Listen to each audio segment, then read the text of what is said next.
$48.5 million a year for LeBron. This could be an issue for Neymar. You'd have to pull these 10 cards to make $200 over the box price.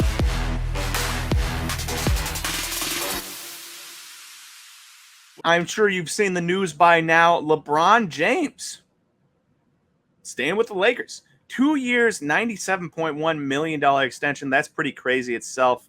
That's huge money, almost $50 million a year there. $48.5 million a year for LeBron on his 2-year extension to stay with the Lakers. Now, if you are like me, or you're like probably anybody else that's not a Laker fan, you're probably saying to yourself, why did he stay with the Lakers? They weren't very good last year, and we can see that here.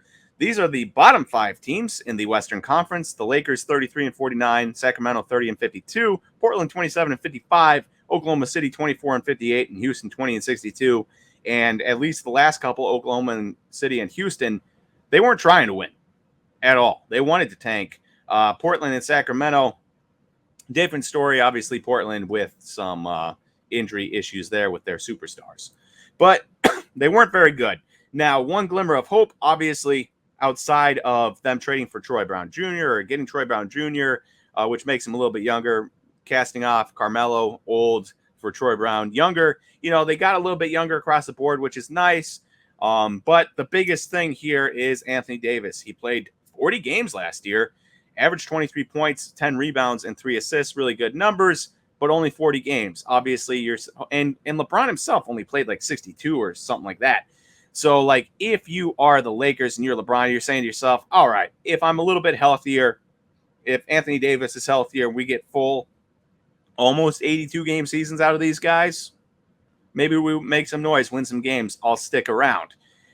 For me, I mean, it seems like the grass might be greener on the other side somewhere else because they just don't have the young players to go along with Anthony Davis and LeBron. But if your star power is there, maybe you don't need it. So that's the question. You know, why did he stay outside of Anthony Davis?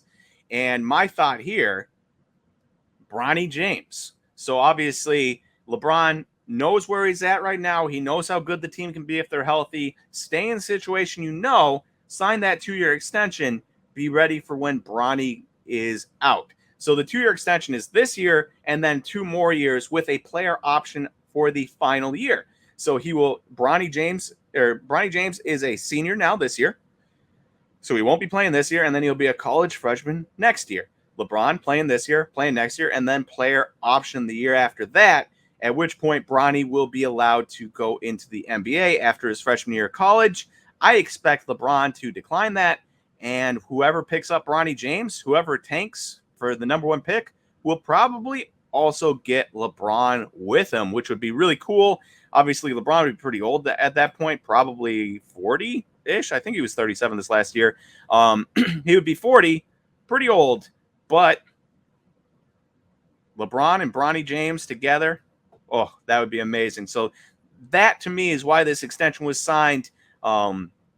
Still, you know, maybe he could have gone somewhere else and had a better go of it for 1 year, but more power to him sticking with the Lakers, and I cannot wait to see him and Bronny James playing together on the same team, hopefully in 3 years. What is up, everybody? It's Zach from at Premier Soccer Investing, bringing you yet another SlabStox FC 5 at 5 take of the week. Let's get into it. So today we're going to be talking about Neymar. Why are we talking about Neymar? Because of what happened in his game against Montpellier at the weekend. He scored a brace, but that wasn't the most notable moment to come from that game. The most notable moment was the scuffle he had with Mbappe over taking a penalty. So Mbappe took a penalty in the 23rd minute and missed. And then PSG got another penalty later on in the match that Mbappe wanted to take again, but Neymar refused to give the ball to him. But he buried the penalty, so he was proven right in the end. However, this is an example of a trend that we could be seeing a lot this season at PSG. So when Mbappe resigned this summer for PSG, there have been a lot of rumors of him getting a huge amount of control and say within the squad, within the team, within the club as a whole. Almost like how LeBron James has the say that he does within the Lakers organization. This PSG potentially being interested in letting Neymar go. However, no true real suitors have popped up for him due to his wages and just the overall state of the market. So it looks like he won't be going anywhere. And Neymar's really in need of a good season. He's got the World Cup for Brazil coming up. He needs a bounce-back year after having a rough injury-filled season last season for PSG, where they ultimately failed in an epic collapse against Real Madrid in the Champions League. So what does all this mean for Neymar's market? Well, it's down, as we can see from his 2014 Panini Prism World Cup PSA 10.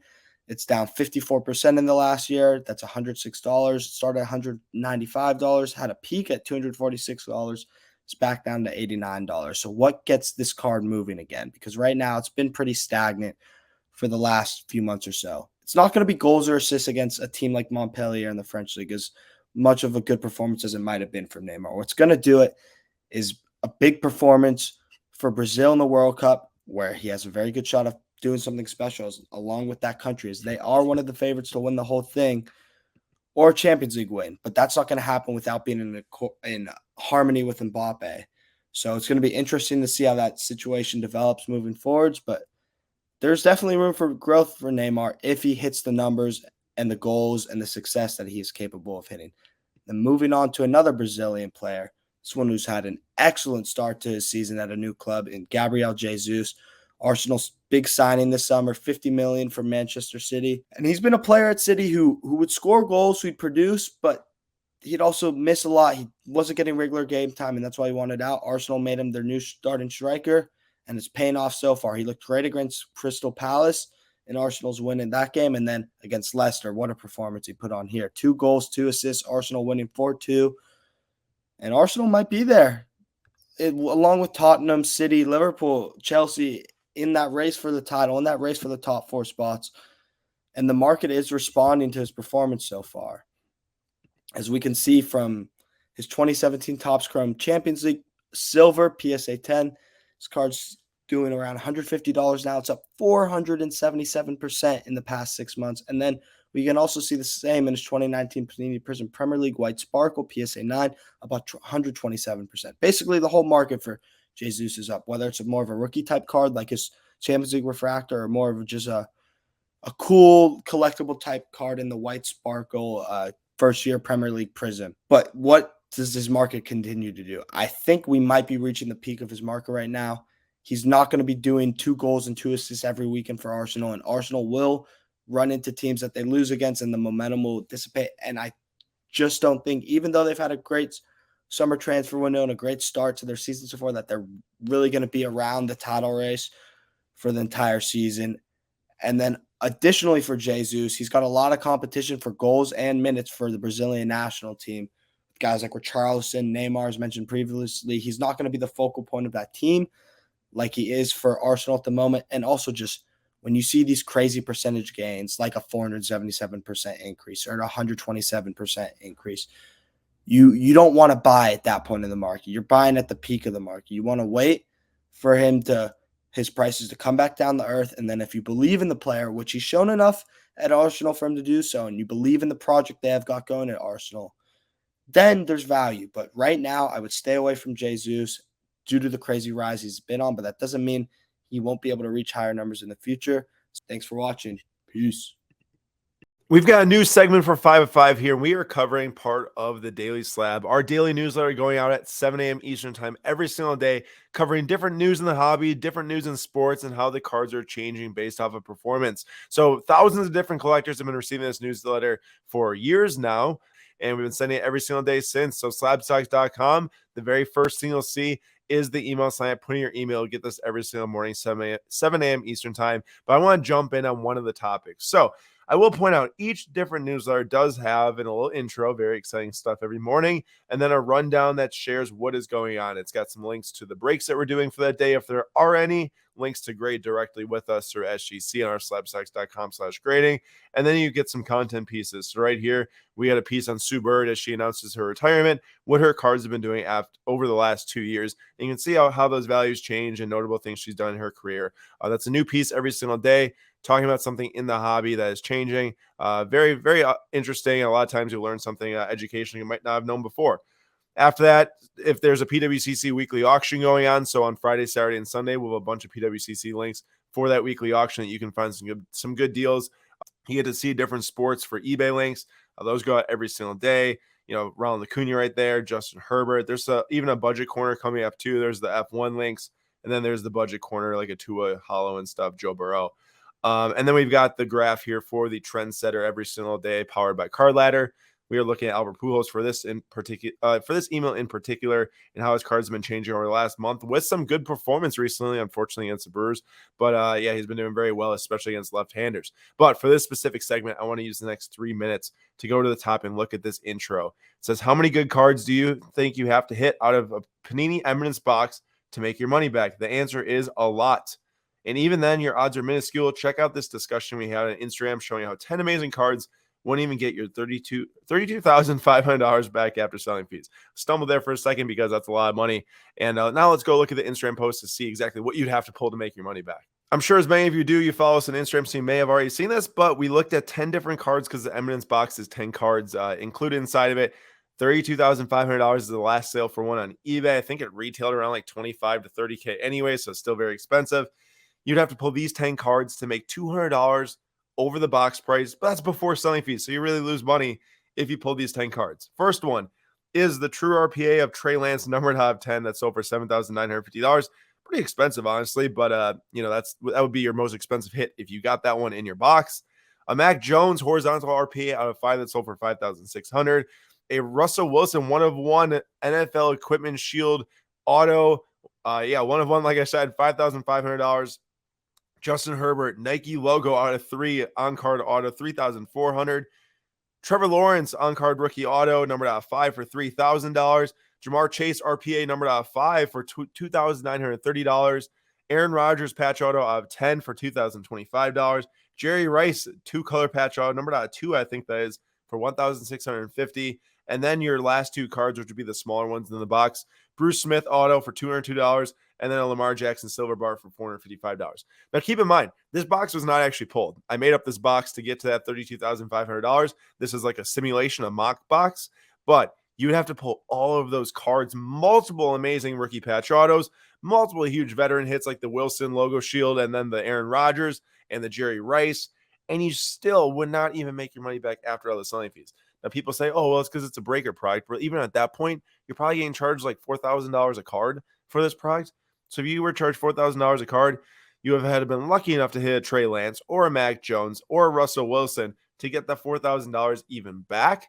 But that's if all 3 of those are even in a box. And then you start to scroll down and you spend $4,000 and you get Rodgers after fees. You're getting like $1,750. And then you might hit a Bruce Smith or Lamar Jackson. I mean, I know I wouldn't spend that much, $4,000 for a 1 in 5 chance of getting a $200 to $400 card.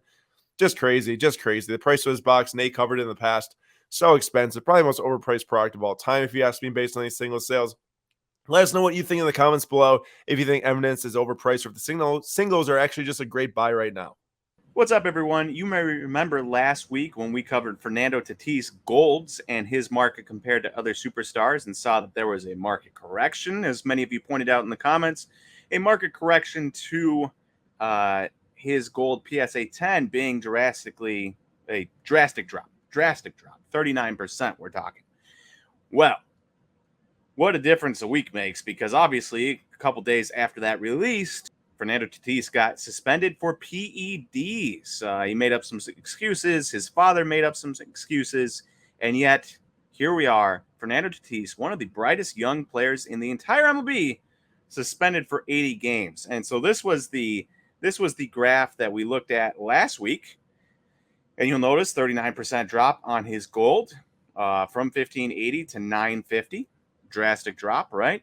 Well, let's look at a couple other graphs of this exact card, and you'll notice from 1580 to now 564, a drop of 64% in the last 6 months.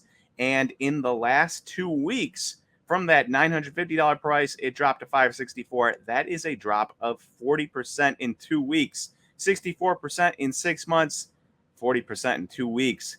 This is pretty bad. This is pretty drastic. Where the bottom will be, I don't know. But I figured let's look at some other cards and just have some fun with it and see what we can see. So I grabbed a collection of other cards we can look at for Fernando Tatis. It's been a good 5 days since he got suspended. So let's check it out. So his Topps Heritage Chrome numbered to $9.99 PSA 10. Well, in the last 6 months, that's dropped 53%. 54% if you want to round it up from 440 to 203. Massive drop there, over 50%. His Topps Rainbow Foil dropped 60% from $547 to $215. His Topps Rainbow Foil PSA 10. His Topps Chrome Pink PSA 10 dropped 59% in the last 6 months from $484 down to $195 now. His Bowman Chrome Base PSA 10, Base Auto PSA 10, 53% from $4,600 to $2,150. That's a big drop there. And the worst of them all, in my mind anyways, not from a percentage, but from just pure dollars, his Bowman Chrome Gold BGS 9.5 dropping from $30,000 on May 19th, 2022 to $16,770 on August 15th. Huge drop there. If you were sitting on one of these cards, obviously it was the linchpin of your collection probably, or one of them. You're probably looking at Tatis, 23 years old, top 3 MVP last year, and saying, oh, we're going to do well this year. We're going to do well when he's finally back and healthy. He's playing. We're going to make huge money. And, of course, as we know, nothing is certain in this world, and that goes for your investments. 23 years old, looked like he's on top of the world, and now people are losing huge 50+% on most things, 44% on this gold. Be careful out there. If you're making money, and this is what I'm looking at right now, is if I'm making money on a card, I am selling, because you never know when something like Fernando Tatis or Andrew Luck retiring early might happen, and then you're caught holding the bag. You don't want to do that.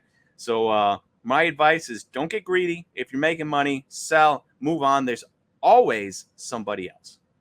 What's up, everyone? Welcome back to our Flip Quest section here on the 5 at 5 episode. We're here on the PWCC Weekly Auction number 31 for this upcoming Sunday's live stream at 9:45 p.m. Eastern Time. And we've got some cards selling this week, one in particular that is part of the Flip Quest that we're very excited about. And Nate, why don't you tell everyone why we're excited and what we bought and why we're selling? Let's go. So 4-ish months ago, something like that, we bought this Dustin May orange auto, number 25, BGS 9.5, because he was injured. He's really good. He was injured. He is a career 2.93 ERA and 113 innings pitched, which is not a lot, but for a young guy like that, it's impressive nonetheless. And so I was like, hey, let's buy this kid. He's nasty, he's disgusting, and he's injured. Let's buy him and let's see what happens. Well, the other day against Oklahoma, or for Oklahoma City, against whoever they're playing in AAA, he throws an immaculate inning, 9 pitches, 3 strikeouts. He is ready to go. He debuts this Saturday, the 20th. This is selling on Sunday. I think regardless of how he does, I think we're going to do pretty well because they have a ton of injured pitchers right now. So he's kind of like a focal point of the rotation. So if he doesn't do well, I still think we'll do well. But if he does do well, I think we will do really well on Sunday. Yeah, and I'm really excited because we got this one for $300. It's already at 180 pre-buyers premium.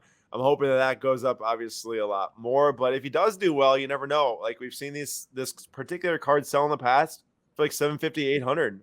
And I wonder if with a return, the Dodgers, one of the best teams in the MLB, and if he has a nice line, man, it'd be nice to go in the green with the Flip Quest, at least on this one in the green, and start knocking out that total from earlier in the year.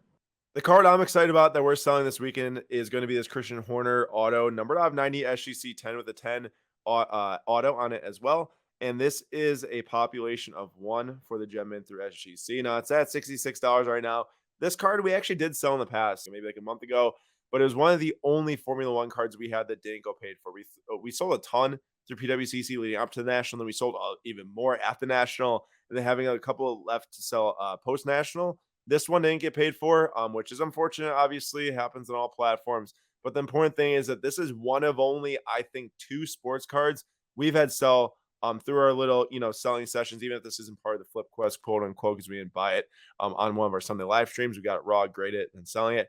It'll be good to get this one sold again. It already has pretty strong bidding. It's got like 19 bids in there, which means that I think a lot of people are trying to qualify to bid on this. Red Bull, top of the standings, both driver and constructor right now. Clearly, they built the best car. They have some of the best drivers on their team, Verstappen and Perez. While I am not a fan of Horner at all, he's actually my least favorite probably person in F1. Just egos through the roof. I'm very excited to see it sell for a second time and hopefully get paid for this time and see how well we can do it. Last time I sold like $250. Hopefully we can get over $200, but we'll see. If you all want to see those 2 cards sell for us on Sunday night, 9:45 p.m. Eastern Time, our SlabStox YouTube channel, we will be live for the Flip Quest. And you can see these 4 cards here, the highest bid so far in the auction, number 31, and all the other cards closed. Please join us on our YouTube live at 9:45 p.m. Eastern Time.